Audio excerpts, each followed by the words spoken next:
did not.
My friend broke.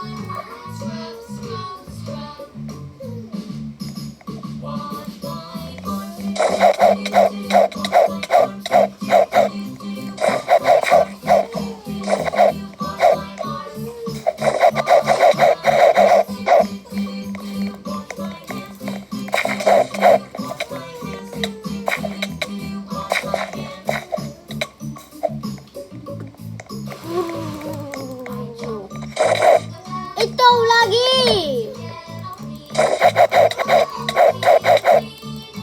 Oh my god, fine. Oh god. Help. Oh my god. I'm done. Bro, eat it. Oh my. What? Oh my god. Ito man. No.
No, guys, I always play Minecraft. No, I play always Minecraft now. So we're just having a fun.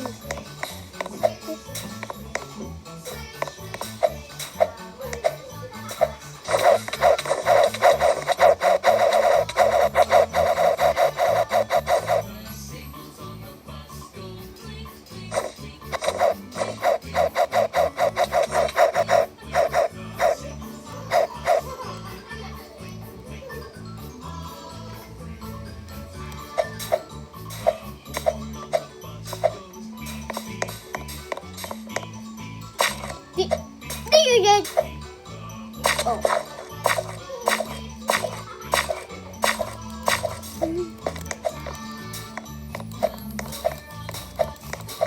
Hey, bro.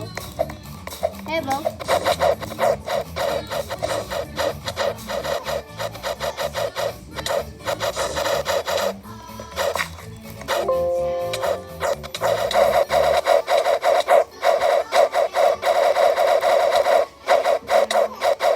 Just swap a lead. I cannot.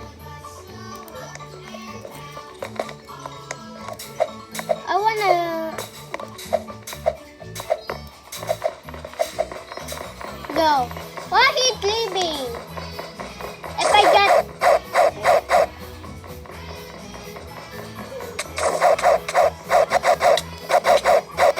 Guys, he is sleeping.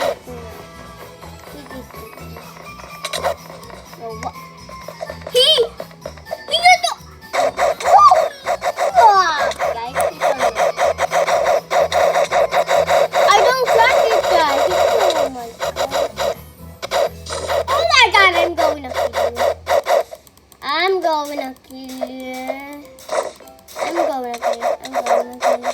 I'm going to kill you. I'm going to kill you. I'm going to kill your friend. Are you friend? I'm going to kill you, friend. You told me to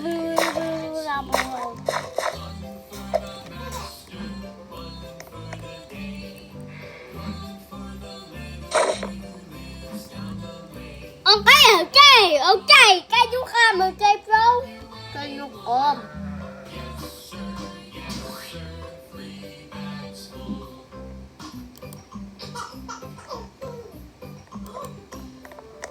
Thank you. Okay.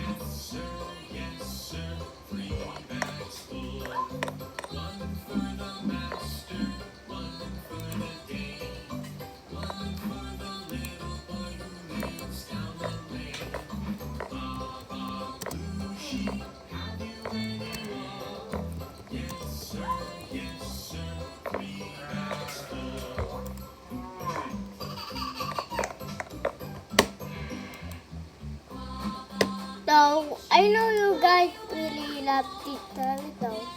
We can get started. Pwede ba magluto na lang ka?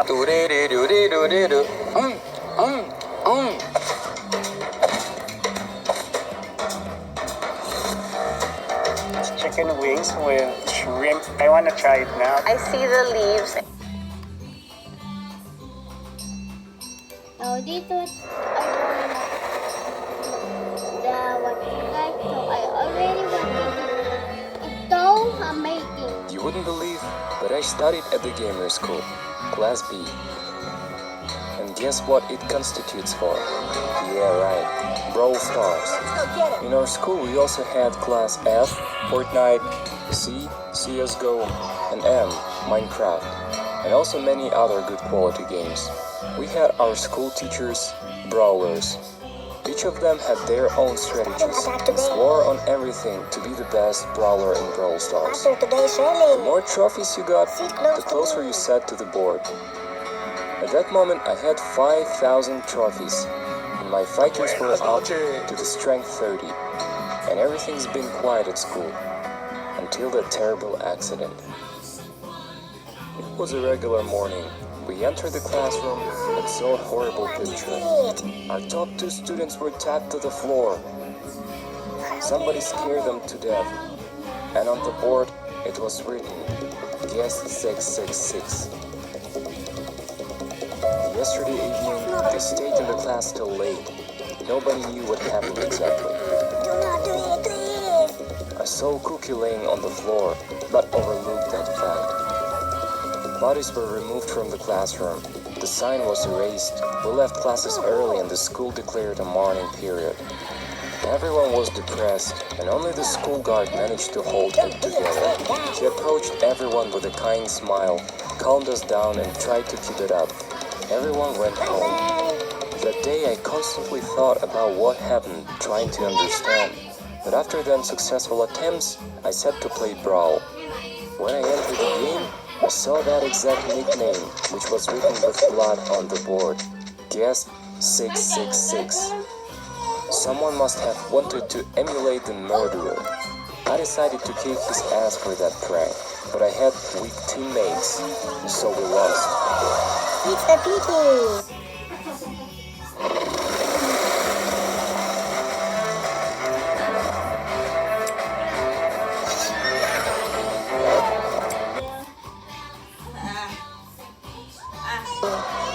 I had to go to school the next day.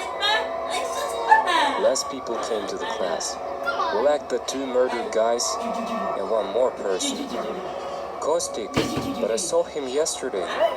Maybe he's sick? Suddenly, the police officer arrived and said that Kostik was found dead on the kid playground. He was taken to the swing and swung to death. Guest 666 was written on the sand near the playground. Everyone was shocked. Does this maniac hunt us all? But why? Classes were cancelled again. We went to hang out with 2 of my friends. I told them that while I was playing yesterday, I met a player with the same nick, but I lost. Sanyak offered to find this guest 666 and kick his ass. We launched our phones and began to search the servers. Finally, Vanka found him. The fight was exhausting, but he won. Excited, we all went to our homes.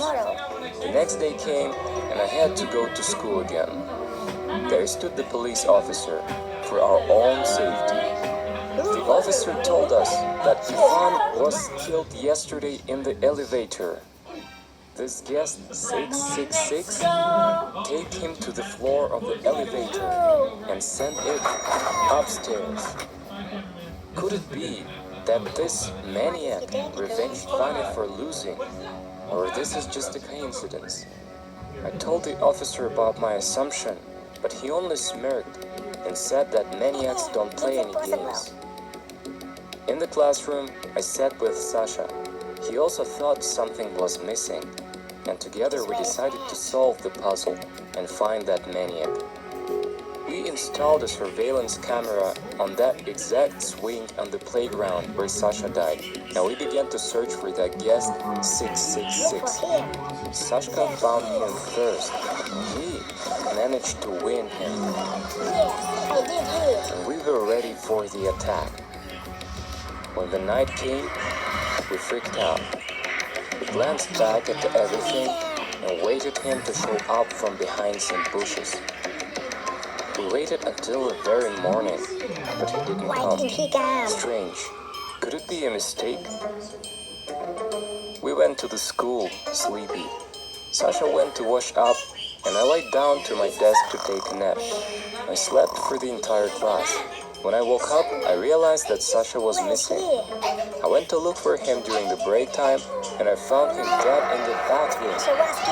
That guest 666 drowned him right in the toilet. So that must be the truth. The maniac kills everyone who wins him in Brawl Stars. So that time, policemen trusted me.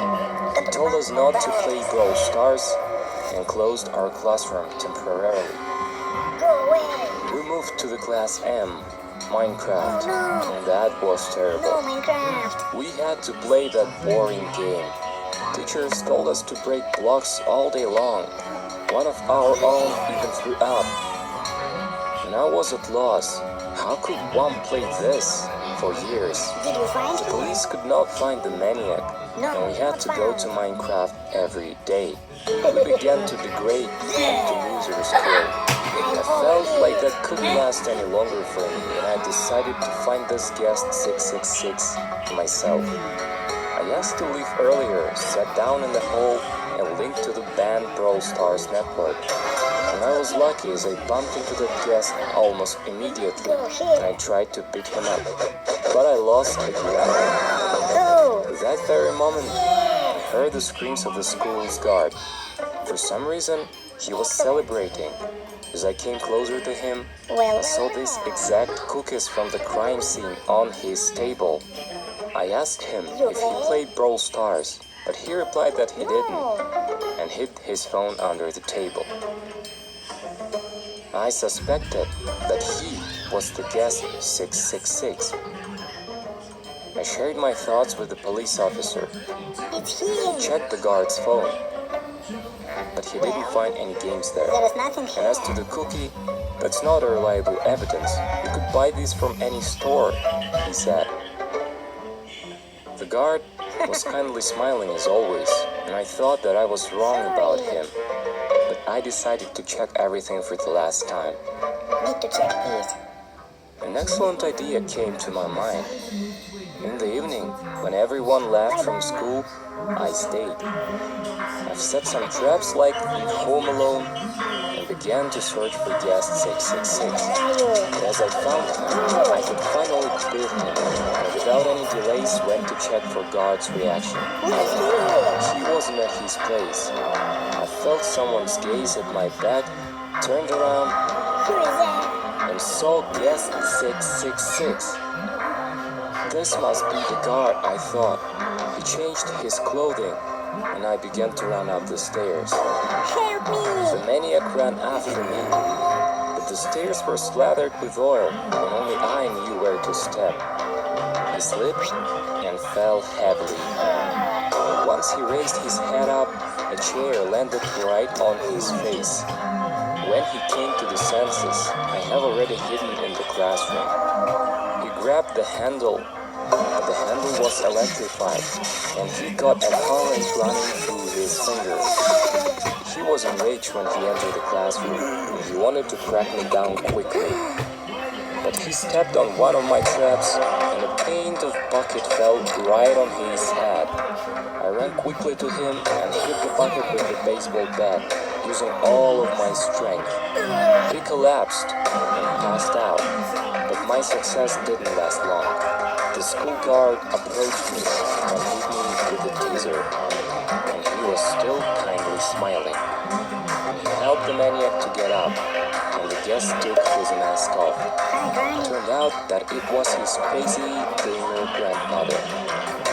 It was her who was playing Brawl Stars. When she was losing, she cried and complained to her grandson, and they revenged us together for our triumphs. They take me to the chair and put it to the edge of the roof. What are you They doing? tied the chair leg to the attic door, so that if someone opened it, I would fall down from the roof. In the morning, my classmates saw me and called the police, and the policeman ran to rescue me.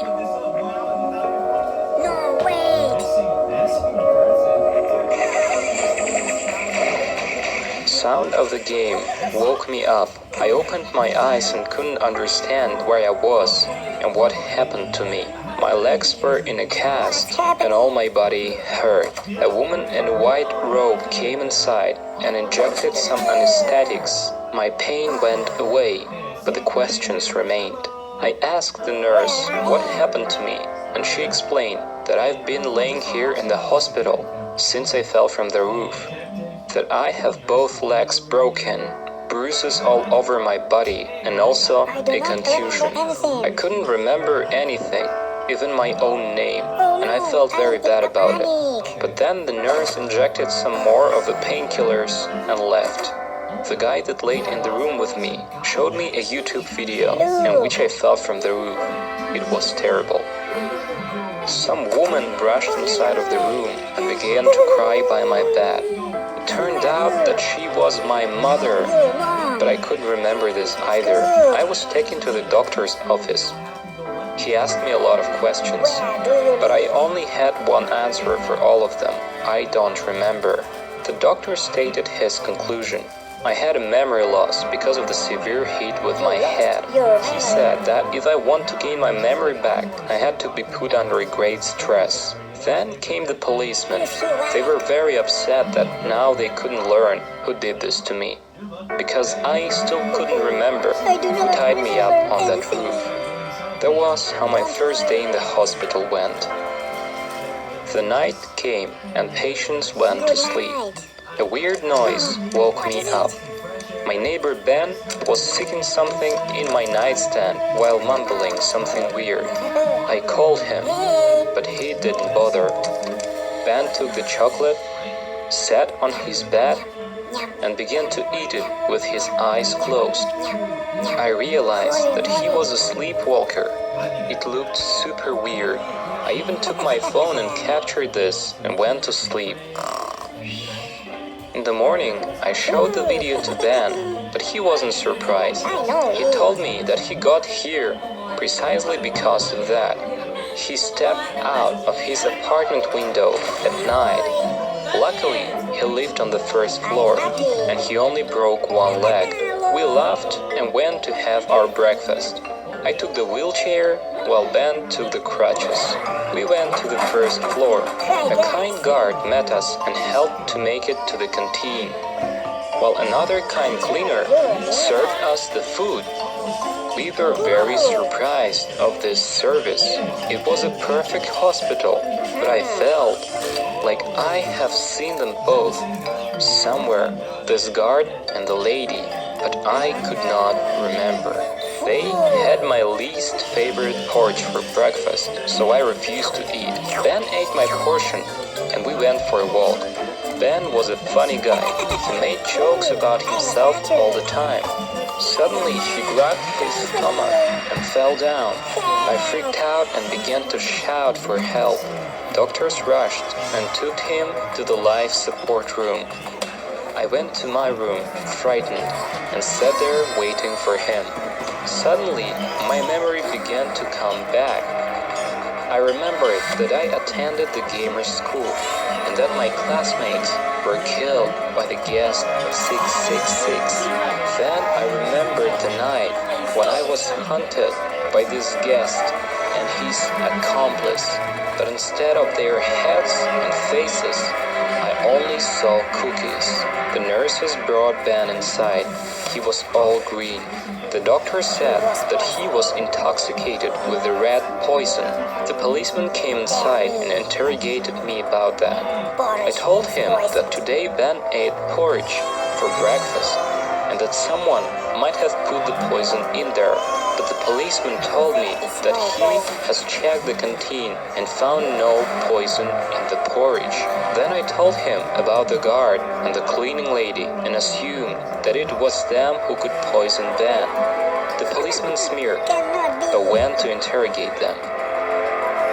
The hospital guard lied that me and Ben are two weirdos, and that he saw Ben eating food waste from the trash can. The policeman was very surprised. He thought we both were idiots and closed that case, while telling the psychiatrist to keep an eye on both of us. Watch this lunes. Closer to the evening, Ben woke up and started joking around as if nothing had happened. He offered to swap beds to play prank on the nurse. I agreed because it was boring and we wanted to have some fun. The nurse came and brought the medicine prescribed by the doctor. She injected the anesthetics to Ben and sedatives to me. I fell asleep. The policeman woke me up in the morning. The whole room was in blood. Ben laid in my bed, his head was cut, and his body was all in knife stabs. I screamed, "Guest 666 did that." The policeman began to ask me if I saw the ones who did this, and why did I sleep in Ben's bed. I told him about yesterday's prank, that we swapped the places, and that I passed out right after the injection. The interrogation ended, and I was moved to another room, to an old man. It stank in there, so I decided to go over the hospital. Passing by the guard's table, I saw the cookies, and immediately I remembered everything about the guest 666 and his accomplice. It was them who wanted to poison me, but Ben ate my porridge, and during the night, it was them who killed Ben because he was sleeping in my bed. I went all pale. The guard came closer to me. He must have been worried that I could remember something. Thus, he offered me to go to the toilet to wash my face. I realized that he wanted to take me to a deserted place and kill me. I pretended as if I didn't remember anything and just wanted to go back to my room. The guard kindly accompanied me and even helped me to climb to the bed. I warmly thanked him. As soon as he left, I began to cry from fear. I did not want to die and didn't know what to do. That old man, his name was Schwartz, started to comfort me. I told him about my problem. I was lucky. Schwartz was a former CIA agent and promised to help me. At first, he advised me to call the police. I called that policeman and told that I remembered everything. The police officers came and gathered everyone for the interrogation. The cleaning lady started crying and the guard began to comfort her. I told the officers that she was the guest 666 and that the guard was her accomplice. But the policeman didn't believe me because I did not have any evidence. They thought that I went nuts because of the concussion. The policeman brought me back to my room. When Schwartz saw the policeman, he happily hugged him and started to remember how they both fought together in Vietnam. But the policeman was astonished and told that he wasn't even born that time. The grandpa pretended that he was just mistaken. The policeman left. I realized why the old man did that. Schwartz had the policeman's phone in his arms. Apparently, the moment he hugged him, he carefully took out his phone. Alright, anyways.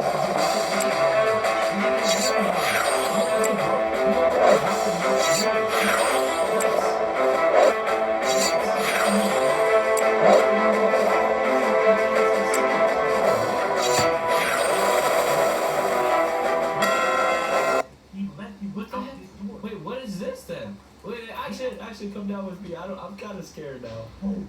Dude, this is the main Phone, but I could not understand why he needed this phone. Schwartz told me about the plan on how to catch the guest 666, and I agreed because it was the only way to survive. We came to the basement of the hospital. Schwartz built a trap for the guest 666 and asked me to call the hospital guard and tell him that I dropped my phone to the floor and that I cannot lift it. And so I did. Meanwhile, the cop in the police station found out that he lost his phone and he asked an IT worker to look for its location. Learning the coordinates, he went to the hospital to take his belonging. I sat as a bait and Grandpa hid in the ambush and got ready to catch the guest 666. We heard the elevator approaching. It opened and I saw the policeman. He was angrily telling me off because of his phone. He took the phone from the floor and our trap worked, and the box hit the cop and smashed him. I shouted at Schwartz because of his idiotic plan, but he stood amazed as a guilty child. According to his plan, the policeman had to arrive a bit later. Suddenly, we heard the elevator again. The door opened and we saw Ben's head. The head began to talk. He told us that night, guest 666 could not kill him because of the painkillers, and then he just decided to tear off his head and hide it inside of the box room. The old man suggested us to get out from the basement. We came inside of the elevator and tried to get out, but it did not work. Suddenly, the TV switched on and we saw the guest 666.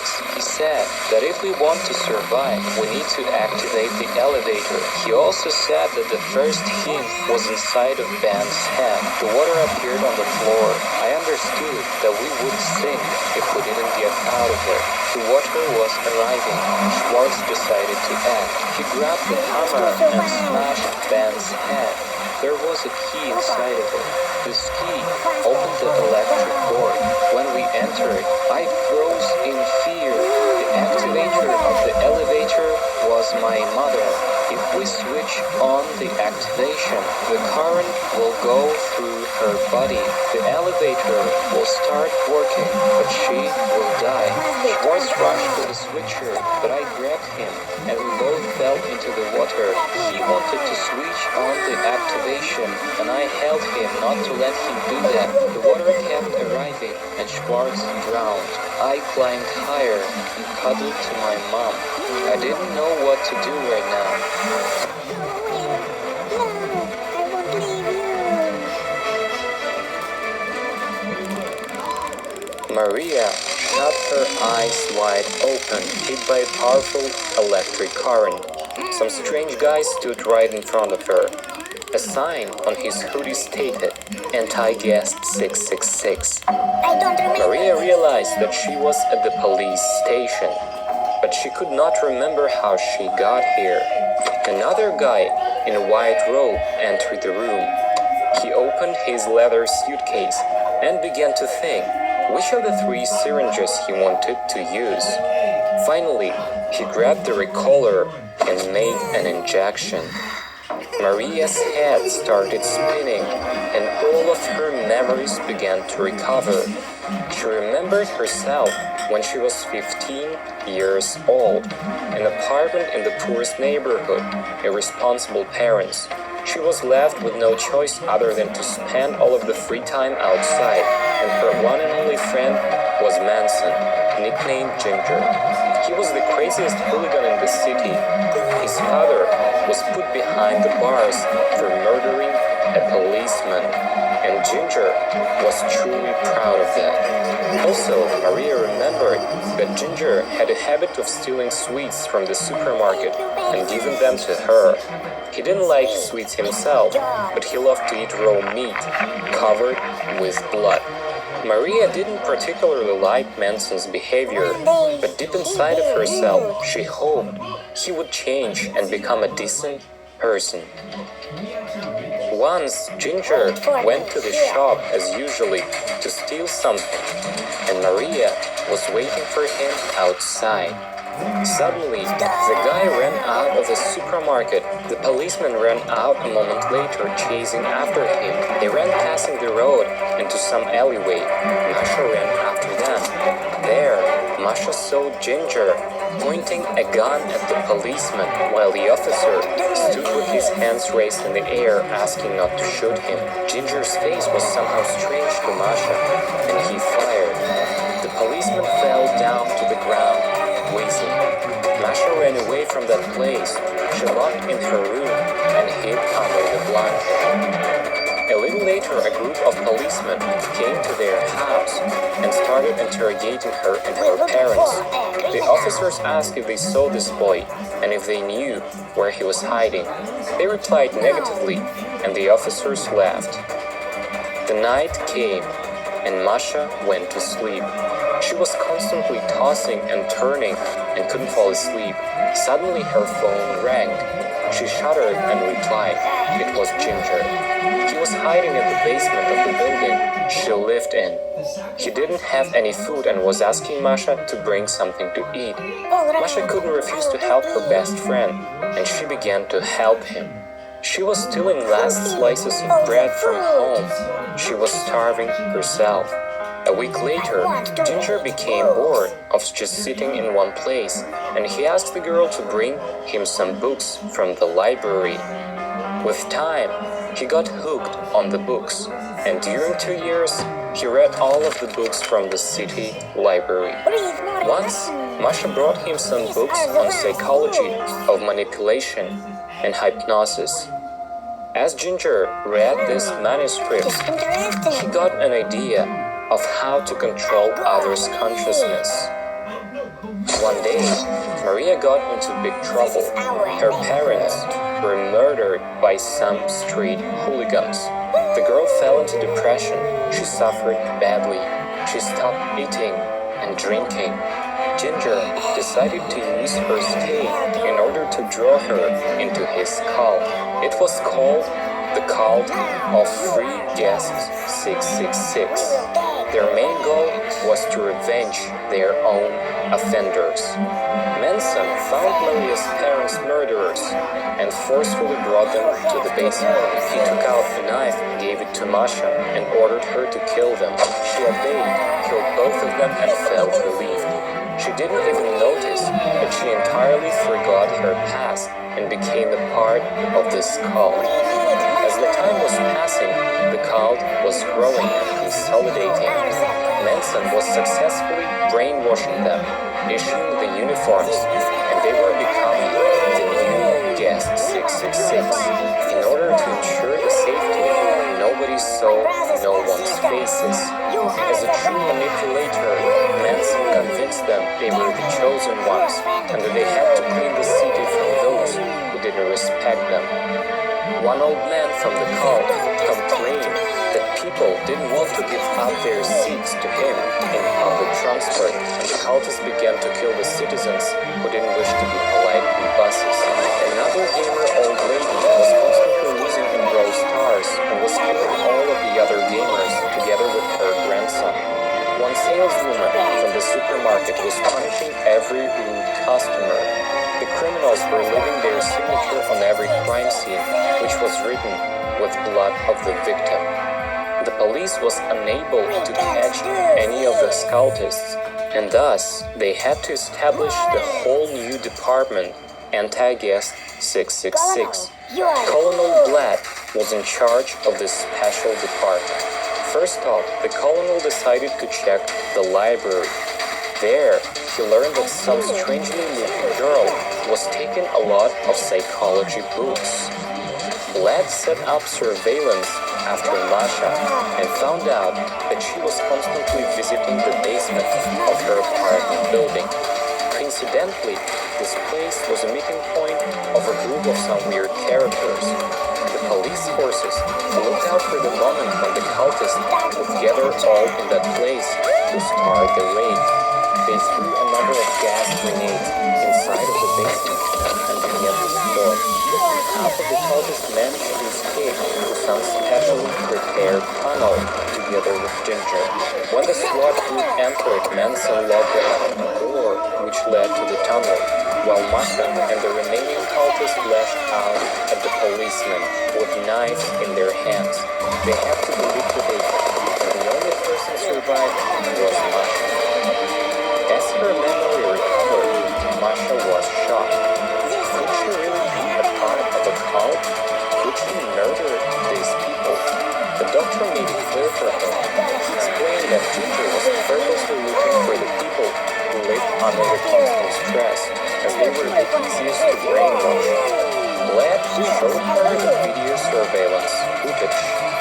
Ginger was standing in the alleyway, handing a roll of money over to those hooligans who'd later kill Masha's parents right at the same place. Ginger did that so that Masha would eventually fall into depression and he would easily get control over her. Masha got shivers. Was that real? Could her best friend do this to her? She began to cry. Blatt offered her to become the double agent and work for the Anti-Guest 666 group, and Masha agreed immediately. She was acquainted with the cultist way of thinking and could easily find each and every of them. The police officers began to catch the criminals right at the crime scenes, but none of them knew where Ginger, their messiah, was hiding. One day, they caught another cultist, the old man. During the interrogation, he confessed that one gamer old lady provides Ginger with food, and she must have known where he was hiding.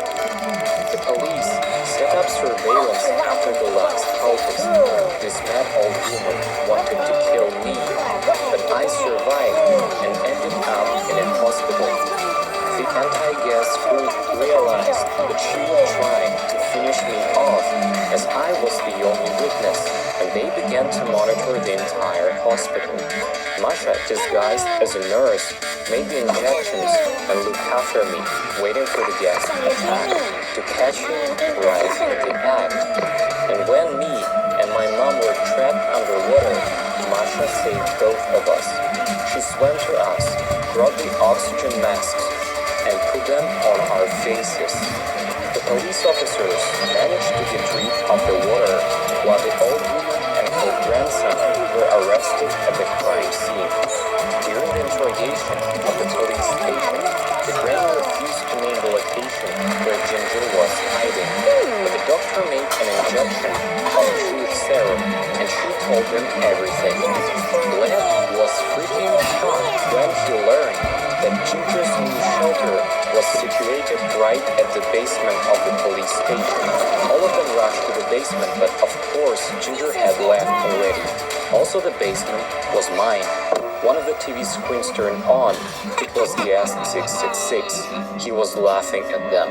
This guest was Ginger Manson himself. The exit door locked, and guest 666 offered the captives to play a survival game. Guest 666 was still out there, and our lives were in danger. You are in They danger. arranged a whole classified house for me and my mom, and put the security police in the house. We were completely safe, but still, deep inside of myself, I felt very anxious. I woke up once during the night because I heard some strange noises outside. I got up and quietly came closer to the window. I saw these policemen who were protecting us lying on the ground. Guest 666 must have come after us. I ran to my mom's room, but it was too late already. When I opened the door, I saw Guest standing by her bed. He killed my mother. I was about to lash out at this guy, but someone bashed me over the head from behind. Everything went dark. I fell down and passed out. The policeman and the anti-guest group were walking down the dark hallway in search of an exit from the trap basement. A studded wall appeared from nowhere and started moving towards this group. Everyone began to run until they found themselves in the room with an AC pool. The TV screen turned on and guest 666 hinted that this was the testing trap and that they had to either pass the test or die. An old rusty ladder was attached to the ceiling. With no hesitation, the older policeman climbed to the handhold and quickly got across to the other side. There on the wall was a lever that was supposed to lower this ladder and open the door. The policeman grabbed the lever, but suddenly an electric current ran through his body. He bounced off and fell right in the pool with acid. From that, the acid level raised and activated another ladder. The door shut open. Guest 666 started laughing at his silly foolish victims as they could simply drop a couple of rocks that laid by the pool and get the same effect. The group kept moving, and soon they entered some strange dimly lit room where gas pipes were attached to the walls. There were two doors in that room, and the policeman's wife was locked behind one of them. The TV screen turned on again, and the guest's laughter sounded once again. He offered his victims to choose the right door. The policeman fell on his knees and begged the colonel to save his wife. But the colonel was convinced that this was a trap. Of course, they didn't come to the compromise and thus ran separately in two different directions. When the policeman opened the door he chose, he bumped into the brick wall, and his wife was just a hologram. Green deadly gas started filling the room. The poor guy began to run to another door, but he never made it. Masha shut the door close to save herself from that gas. They found themselves in yet another dark room, and it was very quiet initially, but then an incredibly loud sound of the siren deafened and stunned them both. They couldn't bear the pain in their ears, and both stopped. I opened my eyes, and the first thing I saw was Masha and the colonel both attached to some strange machine. As to me, I was hanging just above them. I loudly screamed, trying to wake them both up. The TV screen turned on again, and then Manson told us that we had to choose a person who would die next. Something clicked in the room, and the electric stove started spinning. The hang I was attached to started going down. The colonel saw that and swiftly pulled the construction upon himself. Myself moved away, but the colonel's face was nearly sliced on two. So he had to pull his electric stove to stay alive. Masha cried out as then the stove touched her forehead. She pulled it away in panic, and then myself returned back to me. The colonel began to apologize, as it seemed to me they decided to sacrifice me. At the prospect of death, my brain suddenly switched on and began to work, thinking how to survive. All of my memories and thoughts started flashing in my head. I looked around and loudly told the colonel Glad that I knew how to find the guests and how to escape from this place. With no slightest hesitation, Glad sprinted his arms and the door touched through Masha. The chain opened, I fell down, and the colonel helped me to get on the feet. I pointed at the ventilation shaft, and we climbed inside of it. From here, we crawled very quickly and got out from the front right in the police chief's office. Of course, he was shocked. Colonel Glad yelled that the building's basement was all mine. The chief was terrified. He quickly called a snapper team, and they all ran to the basement.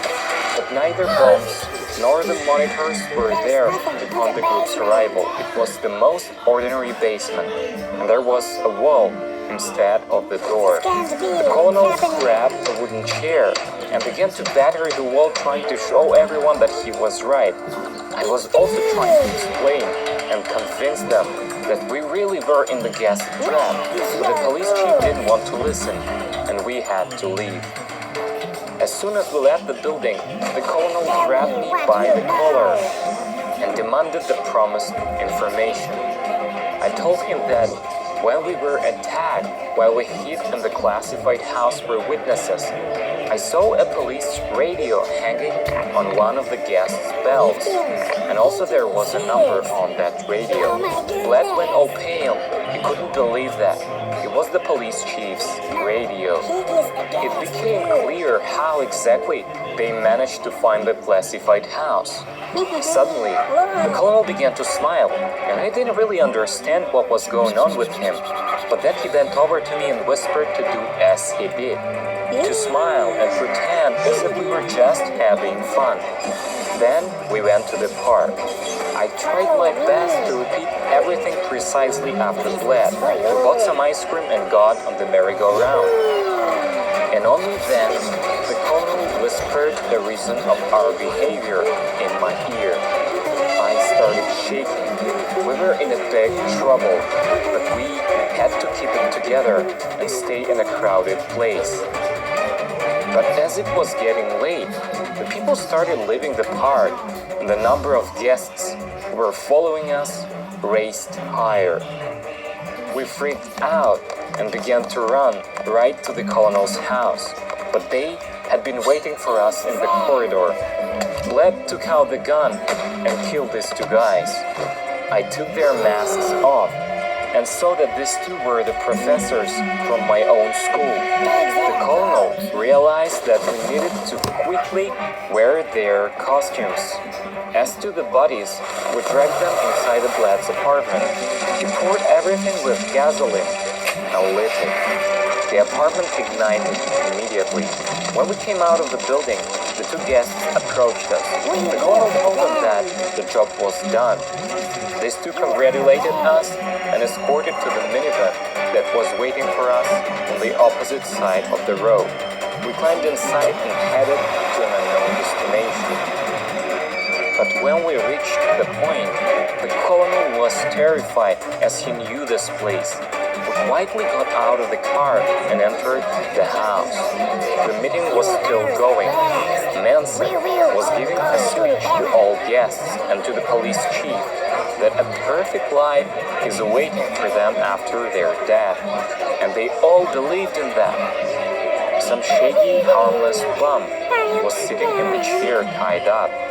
Sometimes he littered in front of the police chief's house. The guy raised his knife and was about to kill the bum, but a shot went off. The crowd freaked out as they heard the gunshots and all guests began to flee. We took our masks off and just stood there in the middle of the room, satisfied with Manson's sketching. But Manson decided to go all the way. He took out the grenade and pulled the pin. The colonel quickly grabbed me and we hid behind the sofa. Manson got torn to shreds, and we thought that this crazy story was over.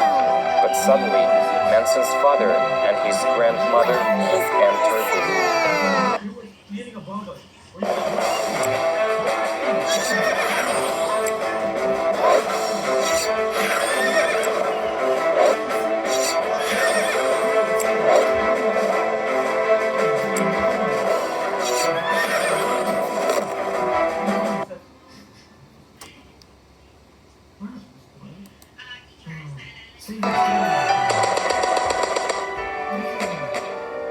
10 years have passed.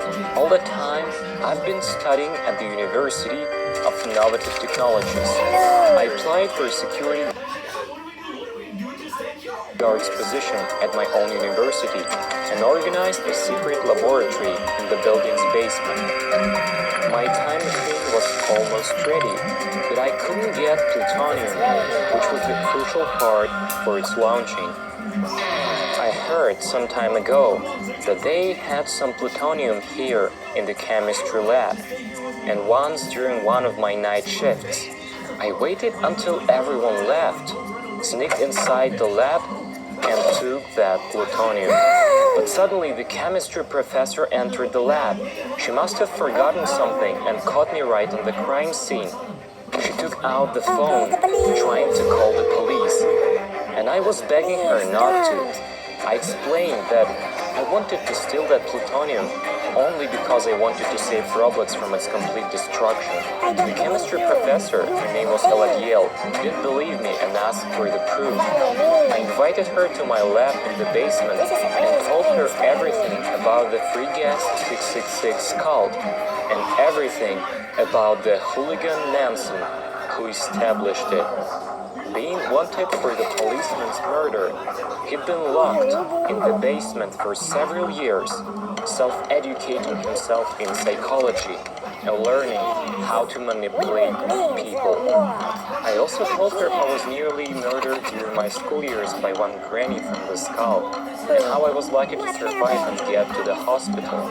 I told her that this granny still managed to find me and my mom and captured us in her trap. But we got lucky again as Manson's former follower Masha from the anti-gas group found us at the last minute and saved us. This crazy granny was arrested while me and my mother were put in a classified house in order to protect us from the main gas system, Manson. But this whole plan was also sabotaged, as the police chief was a part of the cult as well. He killed my mother with his own hands, and I was brought to the basement where this chief, together with Manson, were torturing the anti-guests. Masha died, but me and Colonel Black managed to escape through the ventilation shaft. We disguised as a part of the guests' cult and came to the guests' meeting, where Colonel killed the police chief. But Manson decided not to give up. He detonated a grenade in his hands. In that exact moment appeared Manson's grandmother, and also his father had escaped from the prison earlier. Manson must have ordered his followers to plot their escape. Colonel Glad died, while I was hardly wounded in the stomach, and I got a new scar on my face. I managed to escape through the window, These crazy guests were searching for me for another couple of hours all over the town. Colonel Bled, may he rest in peace, foresaw everything and gave me a telephone number before entering the guests' meeting. The colonel told me to dial that number if I would ever need help. And so I did. Some old guy came to pick me up. It was the colonel's father. He quickly got me back on my feet, made a new passport, and I remained to live with him. Together with the old man, we were observing the guest 666 activities. Manson's father became his successor, and the granny became his right hand. We realized that the cult integrating its forces everywhere. They had people in the police department, among firemen and paramedics, and even Roblox administration. We knew that we wouldn't succeed at stopping them in the real time, and we had to go back in time to stop Manson in his childhood. Bled's father helped me to enter the university so that I could study the innovative technologies to build that time machine. Elodie just stood there unable to believe that she was all surrounded by the guest 666. She realized that she could easily be murdered at any moment. I suggested her to help us, and she agreed. I inserted the bulb with plutonium inside the machine and turned it on. It started working, but I had no idea how to test it. Elodiel told me that we could send an experimental mouse with a small explosive back into the past. She said that if the mouse exploded in the past, it would leave the traces of damage on the floor here in the real time. I loved that idea, and we constructed a small explosive with a timer and attached the thing to the mouse. I put the mouse inside the machine, while Ella entered the data when the laboratory was not even built in the basement. She pushed the start button. The machine started working. Energy streams flowed toward the mouse, and it disappeared. The bomb had to explode after 10 seconds. We froze in anticipation, but nothing happened. The hole in the floor just didn't appear, and I couldn't understand why the time machine that I created did not work. We both went home frustrated. Suddenly, Ella noticed something strange on the wall. A photograph of some plumber was attached to the wall. He was injured here inside the university building, like a terrorist mouse. There was a note under the photograph. It said that 11 years ago a plumber went to the basement to repair some tube. There he accidentally found a strange mouse and picked it up to examine it. But suddenly the mouse exploded right in his hands. We realized that we just committed an aforethought crime. But the excitement of successful experiment overshadowed the guilt. We began to rejoice. We spent that long night surfing the internet, reading some old news about Manson, as we needed to know the exact date when he killed that policeman. In the morning, we went to my secret lab in the basement and turned the time machine on. I got inside of it. Ella launched the machine and I drove back inside. I found myself laying on the ground in an empty basement. Apparently everything worked. I went outside of the building and saw that exact plumber walking towards me. I approached him and said to never touch strange mice in the basement, and that otherwise he would be left with no hands. He looked at me as if I was an idiot and hastily walked past me. Then I hurried to the supermarket. There I had to meet Manson before he would commit that fatal crime. But I must have arrived later than planned, as Manson was already running from that policeman. I heard the sound of a gunshot coming from the alleyway. The crime was committed. Nevertheless, I didn't despair, as I knew that the guy would shelter in the basement of Masha's building. I went to the police department and told them where Manson was hiding. The police chief thanked me warmly and immediately sent the SWAT group to the basement. Teenage Manson was arrested and put behind the bars. And I, in all good conscience, went to my basement and waited for the appointed time. At 12 straight, Ella turned the machine on again. A reef appeared right in front of me. I got back to the real time. I then called Colonel Splat's father to learn what was going on, and he told me everything about the new past. When Manson was put behind the bars, he wrote a letter to Masha. The girl began to visit him again in the prison and bring food and books. And during another visit, she brought the same exact psychology books. I lost my nerve and asked Ella to send me back in time again. Only this time, I grabbed a can of gas and set that stupid library on fire. When I came back, I called Led's father again, but he said that Manson accidentally found the same exact psychology books in the prison's library, and that nothing has changed. Ella noticed that the floor in the basement became damaged, although I asked the plumber not to touch this explosive mouse. Suddenly, the door shut open, and that exact plumber appeared on the threshold. He remembered me from the time of our encounter when I asked him not to touch the mouse, and we had to explain everything, what was happening.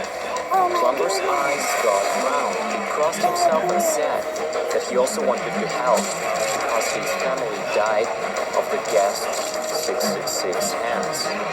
He knelt before us and started begging to send him back in time so that he could save his family. We felt very sorry for the plumber and decided to help and send him back in time. He successfully saved his wife and his child and hurried back to the basement. We wanted to launch the machine once again at the appointed time, but something went wrong. I saw that piece of plutonium got significantly smaller. It seemed that all of its energy died out. The plumber was monitoring the time, thinking, why didn't we bring him back here? Ella told me that we didn't have any other plutonium here in the university building, and the sign from the past appeared on the floor, saying, Belton.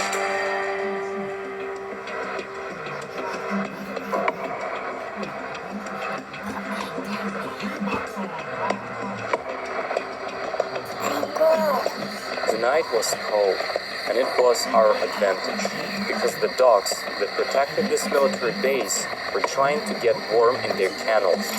We quietly sneaked inside. Honestly, I didn't know where the colonel's father got the scheme plans of the base, but he smoothly escorted us through the corridor maze directly to the vault.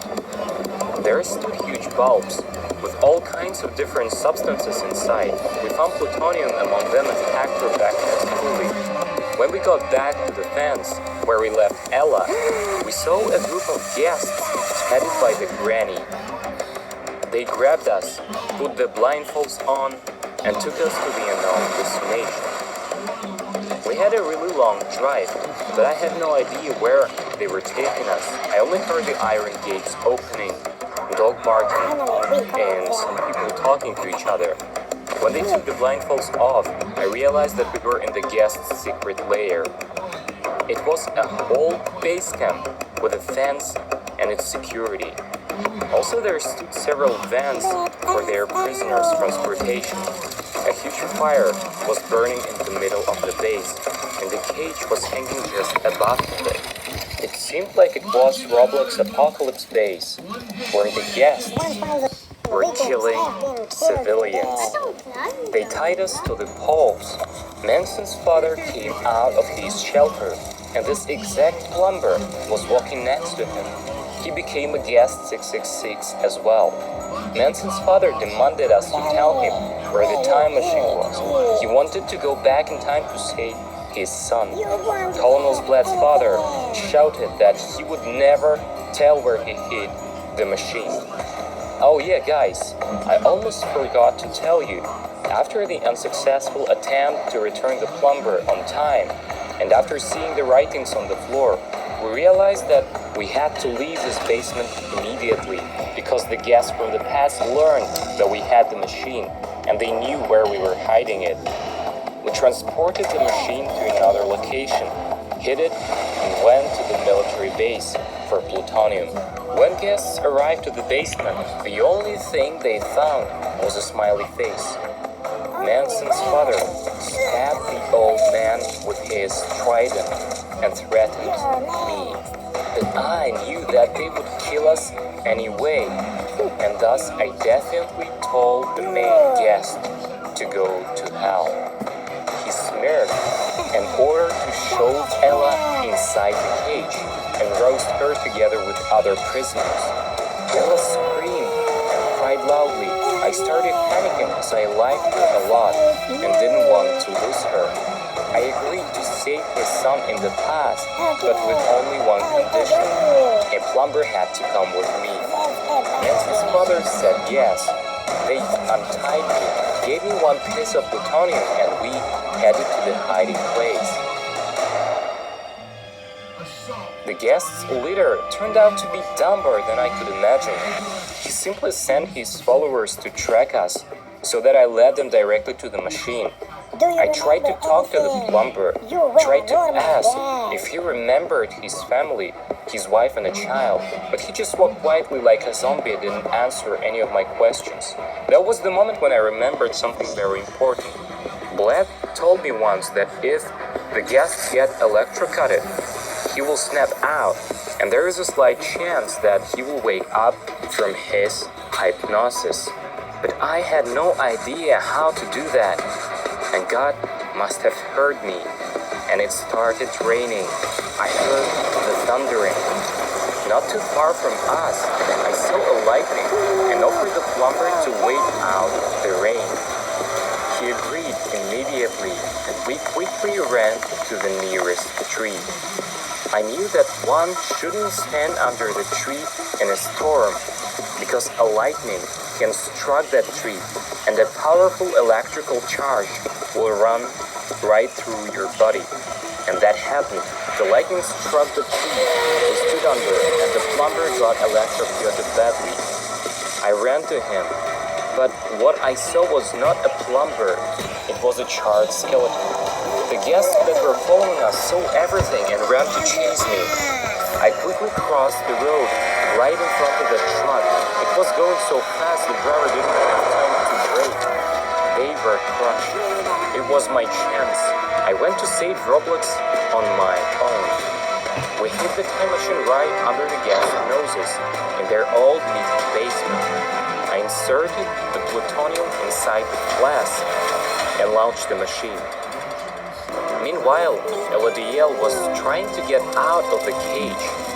She asked the civilians for a hairpin or something small, like a needle, but everyone was scared, and they stood quietly.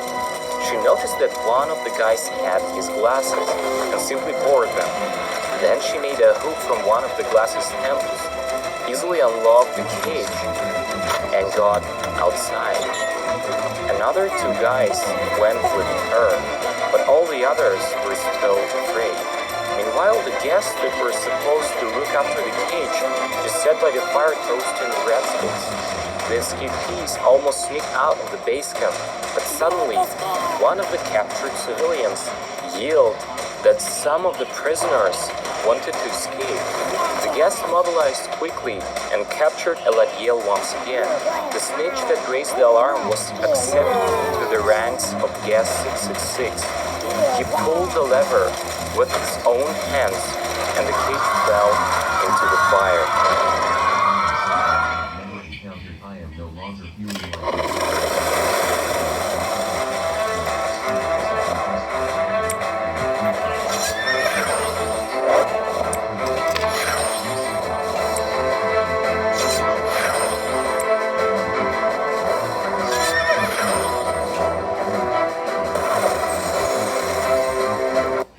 legacy only for those who can see it. Legacy 5.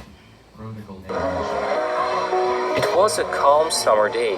My mom was walking in the park. I wasn't born yet, but I would very, very soon. I just stood there thinking, what would I tell to my mother? How could I explain everything and not scare her? Finally, I got myself together and approached her. She thought I was crazy just as I expected. But when I showed her the pictures from my phone and told her everything I wanted, she believed me and froze in one place shocked. We sat on a bench and began to think, how could we fix that terrible destiny?